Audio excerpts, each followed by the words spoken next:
భారత్ మాతాకి కింద చల్లగా ఉంటుందానే భారత్ మాతాకి భారత్ మాతాకి జై శ్రీరామ్.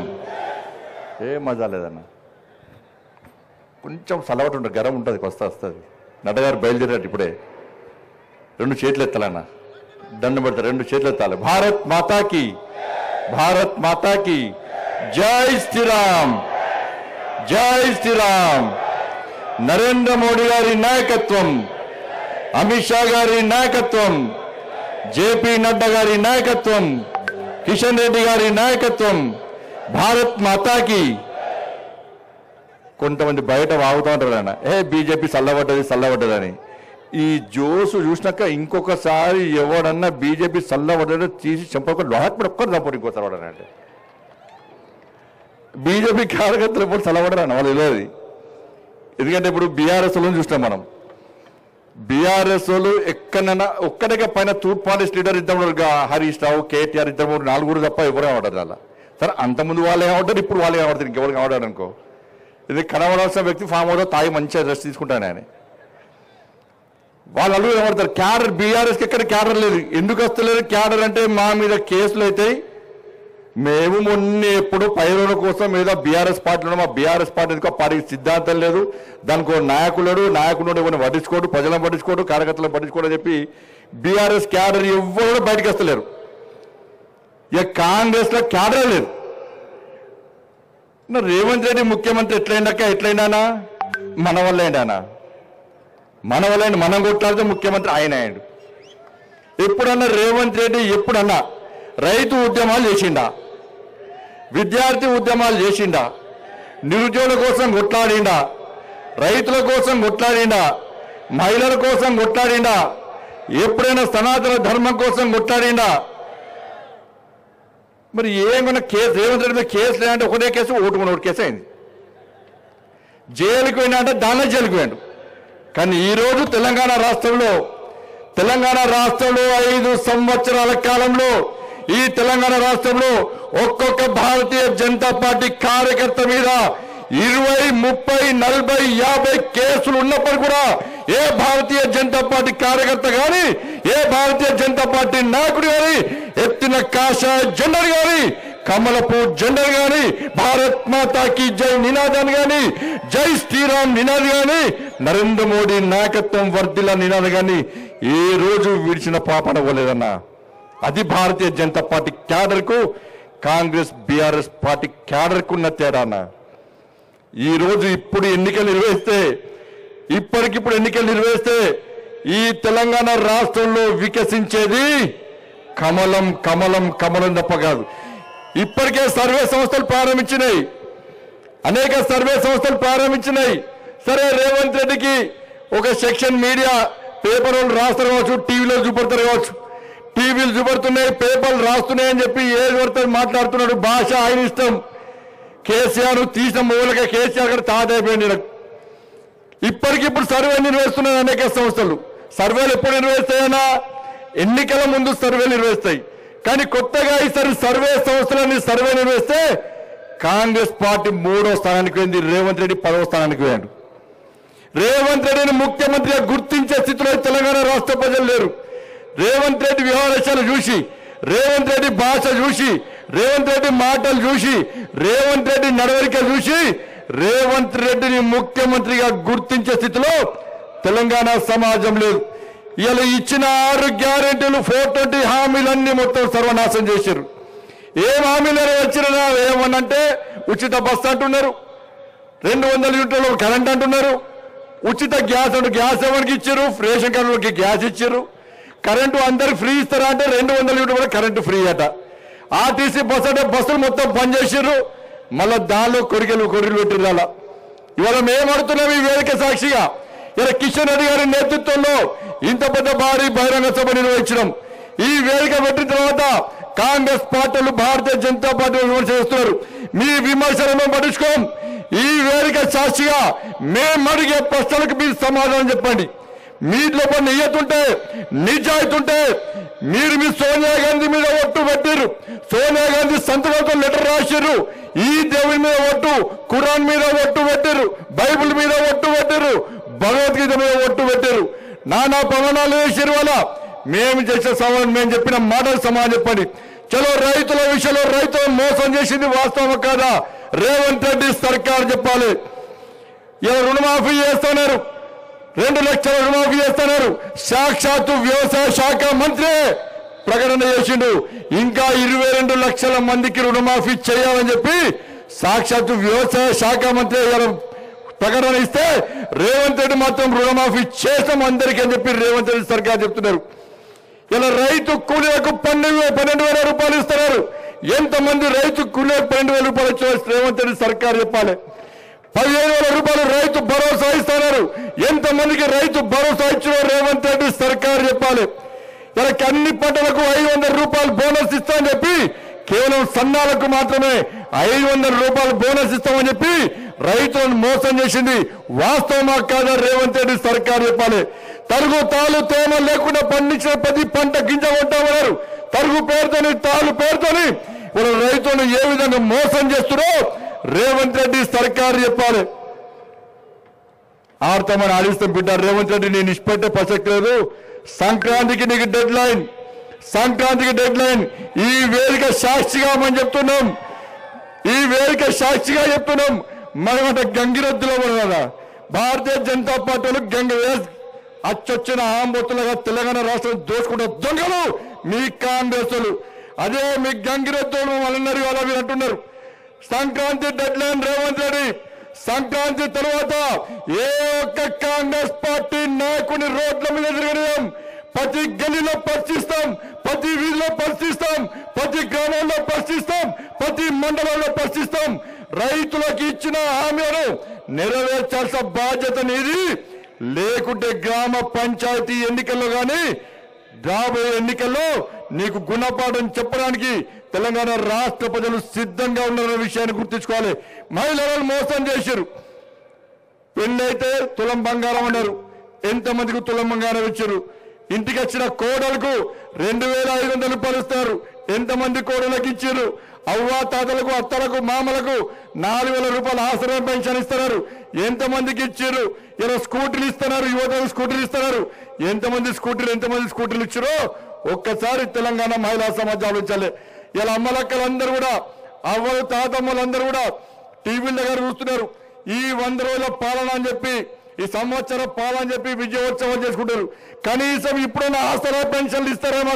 మాకు తులం బంగారం ఇస్తారా? మాకు స్కూటీలు ఇస్తారా మాకు అని చెప్పి 2,500 రూపాయలు ఇస్తారా అని చెప్పి అమ్మలక్కరు, అవ్వలు, తాతలందరూ కూడా కళ్ళలో కొవ్వొత్తులు లెక్క పెట్టుకొని చూస్తున్నారు కదా. కానీ దాని గురించి రేవంత్ రెడ్డి సర్కారు మాట్లాడుతున్నారు. ఇదే సరూర్ నగర్ స్టేజ్ నుంచి ఇలా యూత్ డిక్లరేషన్ ఇచ్చారు. ఇవాళ 2 లక్షల ఉద్యోగాలు భర్తీ చేస్తున్నారు. 55,000 ఉద్యోగాలు ఇస్తామంటుంటే రేవంత్ రెడ్డి అంటారు, పెద్దపల్లి పోయి అంటున్నాయి. ఇలా నోరు వేస్తారు రేవంత్ రెడ్డి అబద్ధాలే, నోరు వేస్తారు రేవంత్ రెడ్డి అబద్ధాలే.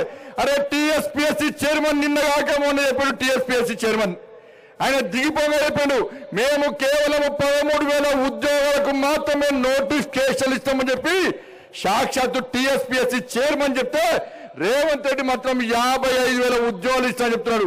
ఏ దేశంలో ఇచ్చినా, బంగ్లాదేశ్ ఇచ్చినా, పాకిస్తాన్లో ఇచ్చిన ఉద్యోగాలు చెప్పండి. టీఎస్పీఎస్సీ చైర్మన్ చెప్తున్నాడు 13,000 ఉద్యోగాలు ఇస్తామని చెప్పి. నువ్వు డిఎస్సీ పెట్టినా కావచ్చు, డిఎస్సీలో 12,000 మొత్తంగా తిప్పి కొడితే ఒక 20-23,000 మందికి ఉద్యోగాలు ఇచ్చి ఇలా 55,000 మందికి ఉద్యోగాలు ఇస్తా అని చెప్పి మోడీ సర్కారు ఎన్ని వేల ఉద్యోగాలు, 10 లక్షల మందికి ఉద్యోగాలు ఇచ్చే ఘనత నరేంద్ర మోడీ ప్రభుత్వాన్ని. రోజ్గార్ మేళా పేరుతోని దేశవ్యాప్తంగా కేంద్ర ప్రభుత్వ ఉద్యోగాలు ఇచ్చే ఘనత నరేంద్ర మోడీ ప్రభుత్వాన్ని. ఎక్కడ పేపర్ లీక్ కాలే, ఎక్కడ పైరోల్ కాలే, డైరెక్ట్ వేదికలు పెట్టి అపాయింట్మెంట్ ఆర్డర్స్ ఇచ్చిన ఘనత నరేంద్ర మోడీ ప్రభుత్వాన్ని. నువ్వు ఇచ్చింది 20,000 ఉద్యోగాలు అయితే 50,000 ఉద్యోగాలు అని చెప్పి మోసం చేస్తున్నావు. నిరుద్యోగ యువతకు 4,000 రూపాయలు నిరుద్యోగ బుద్ధి ఇస్తున్నావు. ఒక్కొక్క యువకునికి 48,000 రూపాయలు ఈ రేవంత్ రెడ్డి బాకీ ఉన్నట్టు మనకి 48,000 రూపాయలు నిరుద్యోగ బుద్ధి ఇస్తాను. ఇలా ఉన్న కాంట్రాక్ట్ ఉద్యోగాలు దాదాపు 6,000 మందిని ఉద్యోగాలు తొలగించిన మూర్ఖులు ఈ రాష్ట్ర ముఖ్యమంత్రి రేవంత్ రెడ్డి అన్న విషయాన్ని ఒక్కసారి యువత గుర్తుంచుకోవాలి. ఉద్యోగాలు లేక మొన్న గ్రూప్ 1 ఎగ్జామ్ లో 21 జీవో పెట్టాడు, 46 జీవో అన్నాడు. కొత్త కొత్త జీవోలు తీసుకొచ్చి ఇలా నిరుద్యోగ యువతను ఏ విధంగా మోసం చేస్తుందో రేవంత్ రెడ్డి సర్కార్, రేవంత్ రెడ్డి ప్రభుత్వం ఎట్లా మోసం చేస్తుందో ఆ రోజు వచ్చిండు రాహుల్ గాంధీ వచ్చిండు, సెంట్రల్ అడ్డిపళ్ళు ఉన్నాడు, వాళ్ళ బాధలు చూసిండు. ఇలా బాధలు చూసి ఉద్యోగాలు మేమిస్తామని వాళ్ళ ఉన్న ఉద్యోగాలు కూడా కొట్టి నిరుద్యోగ యువతను ఏ విధంగా బాధ పెడుతుండో ఒక్కసారి ఆలోచండి. ఇలా చిక్కడపల్లి చౌరాస్తాలో, అమీర్పేట చౌరాస్తాలో, సంజయ్ నగర్ లో, ఇలా క్లాస్ రోడ్స్ లో మొత్తం కోచింగ్ సెంటర్లన్నీ ఖాళీపోయినాయి. ఈ రేవంత్ రెడ్డి ప్రభుత్వం మీద నమ్మకం లేదు. ఇప్పటిదాకా కోచింగ్ లో పేరుతో కేసీఆర్ మూర్ఖత్వం వల్ల ఇలా మేము మోసపోయినాం. మళ్ళీ మా కూలీనాలు వేసుకునే మా తల్లిదండ్రులకు భారం కాలం, మాకు కోచింగ్ వద్దు, ఈ ఉద్యోగాలు మా నా బతుకులు సర్వనాశనం చేస్తుండ్రు రేవంత్ రెడ్డి అని ఇలా కనీసం కోచింగ్లు తీసుకోవడానికి కూడా విద్యార్థి యువత బాధపడుతుంటే ఒక్కసారి మనం అందరూ ఆలోచించాలి. ఏ విధంగా రేవంత్ రెడ్డి ప్రభుత్వం మీద ఈ తెలంగాణ రాష్ట్రంలో యువత ఆగ్రహంగా ఉన్నారు ఒక్కసారి వచ్చండి. ఇలా విద్యార్థులకు ఫీజు రియంబర్స్మెంట్ లేదు. ఫీజు రియంబర్స్మెంట్ లేకపోవడం వలన ఇలా యాజమాన్యాలు విద్యా సంస్థలు నడపకపోవడం వలన ఇలా విద్యార్థుల భవిష్యత్తు అంధకారంగా మారింది. 7,000 కోట్ల రూపాయలు ఇలా బకాయిలుంటే కనీసం ఒక్క పైసా ఇవ్వకపోడు. ఇలా పాఠశాలలు నడిచే పరిస్థితి లేదు. చాక్ పీస్లు, డస్టర్లు కూడా కొనే పరిస్థితి లేదు. ఉద్యోగ భర్తీలు చేస్తాడు, ఉపాధ్యాయ పోస్టులు భర్తీ చేస్తాడు, ఉపాధ్యాయ పోస్టులు భర్తీ చేయలే. ఇలా పాఠశాలలో కనీస సౌకర్యాలు లేవు. గురుకుల పాఠశాలలో ఎప్పుడు ఏ రోజు ఫుడ్ పాయిజనింగ్ సమస్య ఇబ్బంది వస్తుందని ఎదురు చూసే పరిస్థితి మన తెలంగాణ రాష్ట్రంలో వచ్చిందంటే ఒక్కసారి గురుకులాల పరిస్థితి ఏందో ఒక్కసారి ఆలోచన. ఎక్కడ పోస్టులు భర్తీలు, ఉద్యోగులకు ఇవ్వాల్సినటువంటి 4 DAలు ఇంకా బకాయి ఉన్నాడు. వాళ్ళకు ప్రమోషన్ లేవు, PRC లేదు. 317 జీవో పేరుతోని ఇలా ఆ రోజు ఇదే రేవంత్ రెడ్డి మాట్లాడాడు. భారతీయ జనతా పార్టీ కార్యకర్తలు ఈ తెలంగాణ రాష్ట్రంలో ఉద్యమం చేస్తే 317 జీవోకు వ్యతిరేకంగా ఉద్యమం చేసి జైల్లో పోతే ఇదే రేవంత్ రెడ్డి మాట్లాడాడు. 317 జీవో మూర్ఖత్వం. స్థానికత కోసం తెలంగాణ రాష్ట్రం ఏర్పడ్డ తర్వాత కూడా కొట్టాడాల్సిన పరిస్థితి వచ్చిందని చెప్పి ఆ రోజు మాట్లాడిన రేవంత్ రెడ్డి ఈ రోజు 317 జీవో గురించి కనీసం మాట్లాడిన పాపన పోలేదు. ఇప్పటికి చెట్టుకోలు పుట్టగోలై ఇలా ఉద్యోగ ఉపాధ్యాయులు ఏ విధంగా ఇబ్బంది పడుతున్నారో ఇలా ఉద్యోగస్తులను కలిసే ఒక్కసారి తెలిస్తే వాళ్ళకు కుదరదు. వాళ్ళకి DAలు ఇస్తలేడు, వాళ్ళ ప్రమోషన్ లేవు. ఇట్లా ఏ వర్గం చూసినా కూడా కనీసం వాళ్ళ గురించి పట్టించుకున్న పాపన పోలేదన్న. అందుకే సోదరులారా, భారతీయ జనతా పార్టీ వైపు మాత్రమే ప్రజలు చూస్తున్నారు. అన్ని వర్గాలు ఎస్సీలకు ఎస్సీ రిజర్వేషన్ 18% అమలు చేస్తున్నాడు. ఎస్సీలకు 15 లక్షల రూపాయలు ఇలా అంతకుముందు బీఆర్ఎస్ పార్టీ 15 లక్షల రూపాయలు ఇచ్చింది. మేము 15 లక్షల రూపాయలు ఇస్తామని చెప్పి చెప్పాడు. బీఆర్ఎస్ పార్టీ మోసం చేసిండు, ఈయన మోసం చేసిండు. ఇలా ఎస్సీలకు పోడు మూడో సమస్యను పరిష్కరిస్తున్నారు. ఒక్కొక్క గ్రామ పంచాయతీ తండాలకు 20 లక్షల ఆర్థిక సహాయం చేస్తున్నాడు. వాళ్ళ సమస్యలు ఇచ్చింది. ఇలా బీసీలకు ప్రతి సంవత్సరము 20,000 కోట్ల రూపాయల బడ్జెట్ ఇస్తా, బీసీ సబ్సిడీ చేస్తా అని చెప్పన్నాడు. ఇలా ఒక్క పైసా ఇవ్వకుండా ఇదే రాహుల్ గాంధీ చెప్పిండు సంవత్సరానికి 5 సంవత్సరాల్లో 1,00,000 రూపాయల బడ్జెట్ బీసీలకు ఇస్తామన్నటువంటి రాష్ట్ర ముఖ్యమంత్రి కాంగ్రెస్ పార్టీ ప్రభుత్వం ఈ రోజు బీసీలను ఏ విధంగా మోసం చేస్తుందో ఒక్కసారి అంచండి. కేవలం ఒక వర్గానికి కొమ్ముగాయడం, ఒక వర్గం యొక్క ఓట్ల కోసం మళ్ళా తిరిగి ఎంఐ పార్టీ సంకల్పం వచ్చి ఎంఐ పార్టీ మద్దతు కూడగొట్టడానికి ఇలా కాంగ్రెస్ పార్టీ ఏ విధంగా ప్రయత్నం చేస్తుందో ఒక్కసారి ఉంచండి. అందుకే వేదికగా అప్పీల్ చేస్తున్నాం.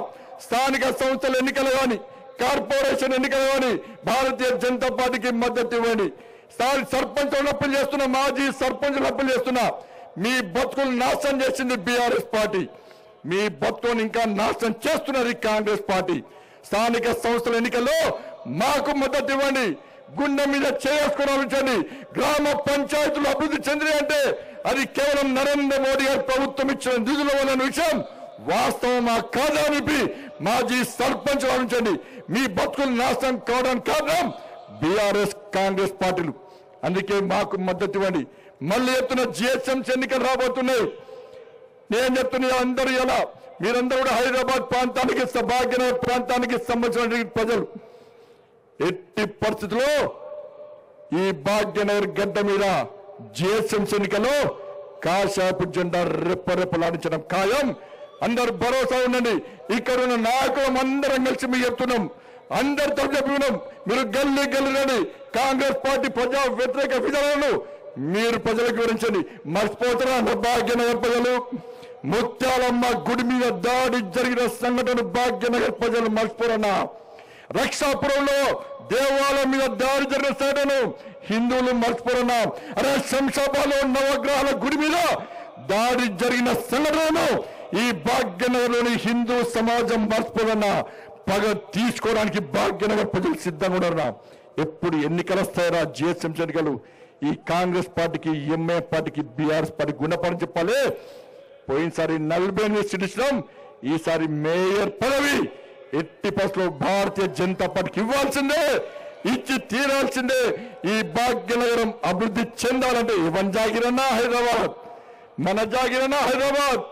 ఈ హైదరాబాద్ అభివృద్ధి జరిగేది మోడీ గారి పైసలన్నా, మన పైసలన్నా హైదరాబాద్ జరిగేది. వీళ్ళు అయ్యా జాగిరి, వీళ్ళు తాత జాగిరి అన్నట్టు ఒక వర్గాన్ని కొమ్ముగాస్తూ వాళ్ళకే అందిస్తే ఎట్లా చూస్తూ కూర్చుంటామన్నా? ఏడవైన వివక్షతనే అన్నా, ఏడవైన ఇదే పరిస్థితి. ఇవాళ బంగ్లాదేశ్ లో హిందువుల మీద, హిందూ దేవాలయం మీద దాడులు జరుగుతున్నాయన్న బంగ్లాదేశ్ లో. భాగ్యనగర్ లో హిందూ దేవాలయం మీద దాడులు జరుగుతున్నాయి. రాబోయే రోజుల్లో భాగ్యనగర్ బంగ్లాదేశ్ గా మార్చడానికి ఇలా కాంగ్రెస్ పార్టీ ఎన్నికల కోసం ప్రయత్నం చేస్తున్న భాగ్యనగర్ బంగ్లాదేశ్ గా మార్చాం. భాగ్యనగరాన్ని అభివృద్ధి చెందిన భాగ్యనగరంగా ఉంచే బాధ్యత ఇలా ప్రతి భారతీయ జనతా పార్టీ కార్యకర్తల విషయాన్ని ఈ సందర్భంగా ఈ భాగ్యనగర్ ప్రజలకు అప్పగిస్తున్నాం. ఈ ప్రభుత్వానికి చిత్తశుద్ధి లేదు వల్ల ఈ తెలంగాణ రాష్ట్రంలో అభివృద్ధి జరుగుతుందంటే, భాగ్యనగర్ తో పాటు తెలంగాణ రాష్ట్రం అభివృద్ధి జరుగుతుందంటే అది కేవలం మన పైసలే. ఏమిచ్చిండు మోడీ గారు? ఏం పైసలు ఇచ్చిండు కిషన్ రెడ్డి గారు, బండి సంజయ్ గారు? అంటే మూట సంఖ్యలు మూట పెట్టుకొని వస్తాను నీకు వచ్చిస్తావు, నీకు భాగ్యనగర్ వచ్చి. నువ్వేం చేస్తావు మరి? నువ్వేం చేస్తావు తెలంగాణ రాష్ట్రంలో? మళ్ళీ ఏం చేస్తావంటే ఉచిత కరెంటు, ఉచిత గ్యాసు, ఉచిత బస్సు. ఏమంటే ఈ మూడులపై ఏం చేయలే, మేం చేస్తాం. ఈ తెలంగాణ రాష్ట్రంలో గ్రామాల్లో, గ్రామ పంచాయతీలో గ్రామీణ సడక్ యోజన కింద రోడ్లేంచింది నరేంద్ర మోడీ ప్రభుత్వం. సిఆర్ఎఫ్ నిధులతో రోడ్లేంచింది నరేంద్ర మోడీ ప్రభుత్వం. నేషనల్ హైవే రోడ్లేంచింది నరేంద్ర మోడీ ప్రభుత్వం. రైల్వేస్ ఇచ్చింది నరేంద్ర మోడీ ప్రభుత్వం. గరీబ్ కళ్యాణ్ అన్న యోజన కింద ఉచిత రేషన్ బియ్యం ఇస్తుంది నరేంద్ర మోడీ ప్రభుత్వం. రోజ్గార్ మేళా పేరుతోని యువకులకు ఉద్యోగాలు ఇస్తుంది నరేంద్ర మోడీ ప్రభుత్వం. ఆర్థిక సంఘం నిలిచింది నరేంద్ర మోడీ ప్రభుత్వం. ఉచిత గ్యాస్ ఇచ్చింది నరేంద్ర మోడీ ప్రభుత్వం. రైతు వేదికలను, శ్మశాన వాటికలు కట్టించింది నరేంద్ర మోడీ ప్రభుత్వం. ఇలా చెప్పుకుంటూ పోతే లైట్లు పెట్టింది, మోలు కట్టింది. ప్రతి కూడా చివరకు రైతులు పండించిన ప్రతి గింజ కొనేది కూడా నరేంద్ర మోడీ ప్రభుత్వం అన్న విషయాన్ని రేవంత్ రెడ్డి సర్కార్ గుర్తుంచుకోవాలి. ఇచ్చే పైసలు మావి, ఇచ్చే పైసలు కేంద్రాన్ని. ఇలా కనీసం ఎక్కడ కూడా మోడీ గారి ఫోటో పెట్టకుండా, మోడీ గారి పేరు లేకుండా, కేంద్ర ప్రభుత్వం పేరు లేకుండా ఇంద్రమ్మ పేరుతోని రాజీవ్ గాంధీ పేరుతోని ఇవాళ ఏ విధంగా మోసం చేస్తున్నా ఆలోచించండి. ఇవాళ ఏడగట్టుడు రేవంత్ రెడ్డి వచ్చి సంవత్సరం కాలే, రేవంత్ రెడ్డి సంవత్సరం కాలే, ఇంద్రమ్మ ఇల్లు ఇస్తాడట. ఏడగచ్చినా ఇంద్రమ్మ ఇల్లు నువ్వు సంవత్సరం లోపల ఎవరు దిగచ్చి కట్టించు ఇంద్రమ్మ ఇల్లు? ఇల్లు ఎవరి అవి? ఇల్లు ఎవరి? ఎస్, ఇల్లు నరేంద్ర మోడీ ప్రభుత్వాన్ని. నరేంద్ర మోడీ ప్రధానమంత్రి ఆవాస్ యోజన కింద మేము గత ప్రభుత్వం హయాంలో బీఆర్ఎస్ పార్టీ ప్రభుత్వం నడిచే సమయంలో నరేంద్ర మోడీ గారి ప్రభుత్వం ఇల్లు ఇస్తే ఈయన సంవత్సరం రాలే, పోటీ ఆడిన సంవత్సరాలే, సంవత్సరం లోపల ఇల్లు కట్టించినట. ఇంద్రమ్మ కమిటీలు ఇస్తాడట, ఇల్లు ఇస్తాడట. ఏడా తట్టమోస్తావా నువ్వు? బేస్మెంట్ పెట్టినావా నువ్వు? ముగ్గు వస్తావా? ఏమన్నా ఏం చేస్తావన్నా? ఇల్లు మనవి వాళ్ళ ఇంద్రమ్మ పేరుతో మోసం చేసే ప్రయత్నం చేస్తాడు. అడ్డుకోండన్నా. ఏడ ఇంద్రమ్మ ఇల్లు కూడా పక్కా మీరు పోండి, అక్కడ మోడీ గారు ఫోటో పెట్టండి. ఇది నీ అయ్యే జాగిరి, ఆవిడ నీ తాత జాగిరి. నరేంద్ర మోడీ ఈ కేంద్ర ప్రభుత్వం ఇచ్చిన ఇంట్లో అని చెప్పి బాధ్యత చెప్పాలన్న. పేపర్ వాళ్ళు రాస్తారా, టీవీలు చూపెడతారా, మాకు సంబంధం లేదు. కానీ గల్లీలో కొట్టాల్సిన బాధ్యత మనది, గల్లీలో కొట్టాల్సిన బాధ్యత మనది. ఈ రేవంత్ రెడ్డి సర్కారుకు చిత్తశుద్ధి లేదు. ఇలా అన్ని వ్యవస్థలు మొత్తం సర్వనాశనం చేశాడు. ఇలా అర్బన్ నక్సల్ చేతిలో ఇలా కీలు బొమ్మగా మారిండు ఈ రేవంత్ రెడ్డి. విద్యా కమిషన్ లో కానీ అనేక నామినేటెడ్ పోస్టుల్లో ఇలా అర్బన్ నక్సల్స్ భావజాలం ఉన్న వ్యక్తులను తీసుకొచ్చి వాళ్లకు నామినేటెడ్ పోస్ట్ ఇచ్చిన మంత్రివర్గంలో సగం మంది అర్బన్ నక్సల్స్ భావజాలం ఉన్నోళ్ళే. ఇలా ఏ విధంగా అవుతుంది? అరే భారతీయ జనతా పార్టీ ఈ తెలంగాణ రాష్ట్రంలో ప్రతి యువకుని ఛత్రపతి శివాజీ మహారాజ్ లాగా చేయాలి, ఒక బాబాసాహెబ్ అంబేద్కర్ లాగా వేయాలి, ఒక స్వామి వివేకానంద లాగా వేయాలి, ఒక వీర సావర్కర్ లాగా వేయాలి, ఒక సర్దార్ పటేల్ లాగా చేయాలని చెప్పి భారతీయ జనతా పార్టీ ఈ తెలంగాణ రాష్ట్రంలో సర్కార్ రావాలని చూస్తే, సర్కార్లోకి వచ్చిన అధికారంలోకి వచ్చిన రేవంత్ రెడ్డి సర్కార్ అర్బన్ నక్సల్స్ చేతిలో కీలుబొమ్మగా మారి వాళ్ళు రాబోయే రోజుల్లో ఈ తెలంగాణలో యువతను నక్సల్స్ గా మార్చే ప్రయత్నం చేస్తుందంటే తెలంగాణ సమాజం ఆలోచించాలి. మీరు స్వామి వివేకానంద, ఛత్రపతి శివాజీ, సర్దార్ పటేల్, బాబాసాహెబ్ అంబేద్కర్, జ్యోతిరావు పూలే అనుకుంటున్నారా, లేకుంటే అర్బన్ నక్సల్స్ గా మారాలనుకుంటున్నారా? తెలంగాణ సమాజం ఒక్కసారి అంచాలి. ఏడా ఆ ప్రభుత్వానికి ఈ ప్రభుత్వానికి తేడా లేదు. బీఆర్ఎస్ పార్టీ ప్రభుత్వంలో ఇదే పరిస్థితి. బీఆర్ఎస్ పార్టీ ప్రభుత్వంలో ఎవరైతే కొంతమంది అధికారులు ఇలా అడ్డగోలుగా పైసలు సంపాదించి కేసీఆర్ కుటుంబానికి మూటా ముళ్ళాపై చెప్పారో అదే అధికారులు ఇలా ప్రధాన పోస్టుల్లో బీఆర్ఎస్ కాంగ్రెస్ పార్టీ పనిచేస్తున్నారు. ఏ అధికారి చర్యలు బీఆర్ఎస్ కాంగ్రెస్ ఒకటే. ఇలా కాళేశ్వరం మీద కేసు లేదు, ఫోన్ ట్యాపింగ్ మీద కేసు లేదు, ఫామ్ హౌస్ కేసు మీద కేసు లేదు, ధరణ మీద కేసు లేదు, బర్లెస్కా మీద కేసు లేవు. ఇలా కేటీఆర్ అరెస్ట్ చేస్తున్నారు, కేసీఆర్ అరెస్ట్ చేస్తున్నాడు. అరెస్ట్ చేస్తాంటూ కేసీఆర్ ఢిల్లీ పోతున్నాడు, కాంగ్రెస్ వాళ్ళకి పైసలు ఇస్తున్నాడు, రేవంత్ రెడ్డి కుటుంబానికి రేవంత్ రెడ్డి పైసలు ఇస్తున్నాడు అన్న. వీళ్ళిద్దరు ఒకటే నా బీఆర్ఎస్ కాంగ్రెస్. నేను సవాల్ చేస్తున్నా, బీఆర్ఎస్ పార్టీ కుటుంబానికి రేవంత్ రెడ్డి కుటుంబానికి మధ్య వ్యాపార లావాదేవీలు ఉన్నట్టు నేను నిరూపిస్తా. ఇలా సిద్ధమా? కాంగ్రెస్ పార్టీలు ఇలా బీఆర్ఎస్ పార్టీలు చెప్పాలి, వాళ్ళిద్దరు ఒకటే. అందుకే వీళ్ళు కొట్టినట్టు చేయి, నేను ఏర్చోటి చేస్తుంటాడు. ఈ తెలంగాణ రాష్ట్రంలో ఆర్కే సర్కార్ నడుస్తున్నది, రేవంత్ రెడ్డి కేటీఆర్ సర్కార్, రేవంత్ రెడ్డి కేసీఆర్ సర్కార్ నడుస్తుంది. కాబట్టి కాంగ్రెస్ పార్టీ కేసీఆర్ కుటుంబాన్ని ముట్టుకునే ప్రయత్నం చేస్తలేదు. ఇక చూడు అరెస్ట్ చేస్తాం అంటున్నారు. ఎక్కడ అరెస్ట్ పాపాలు. కాబట్టి వాస్తవం ఉంచండి, ఈ తెలంగాణ రాష్ట్రంలో ప్రజలందరూ ఎదురు చూస్తున్నారు. ఎప్పుడు గ్రామ పంచాయతీ ఎన్నికలు వస్తాయి, ఎప్పుడు ఎన్నికలు వస్తే మేము మొన్న పొరపాటు చేస్తాం, ఇట్టేసిన ఓటు అటేసినాం, ఈసారి ఆ పొరపాటు గ్రహించినాం. కాబట్టి పార్లమెంట్ ఎన్నికల్లో బీఆర్ఎస్ పార్టీని అడ్రస్ లేకుండా చేసి భారతీయ జనతా పార్టీని 8 స్థానాల్లో గెలిపిస్తామని చెప్పి ఈ రోజు ప్రజలు భావించారు. కాబట్టి మనకు 8 స్థానాల్లో 8 పార్లమెంట్ సభ్యులుగా మనల్ని గెలిపించిన విషయాన్ని ఒక్కసారి మనం అందరూ గుర్తుంచుకోవాలి. అందుకే కార్యకర్తలందరూ కూడా ఈ సంక్రాంతి వరకు డెడ్ లైన్, ఈ సంక్రాంతి తర్వాత ఎట్టి పరిస్థితుల్లో కాంగ్రెస్ పార్టీ నాయకులు రోడ్ల మీద తిరిగే పరిస్థితి లేదు. మనమే కాదు, ఇలా ప్రజలు కూడా ఆలోచిస్తున్నారు.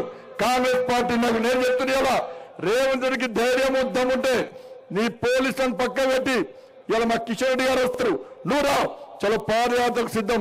ఏ గల్లీలు తిరుగుదాం, నువ్వు ఇచ్చిన 6 గ్యారెంటీలు 420 హామీలను ఏ విధంగా అమలు చేస్తావా లేదా ఇలా నిరూపించడానికి మేము సిద్ధం, నువ్వు సిద్ధమా అని చెప్పి ఈ రోజు మనం చెప్తున్నాం.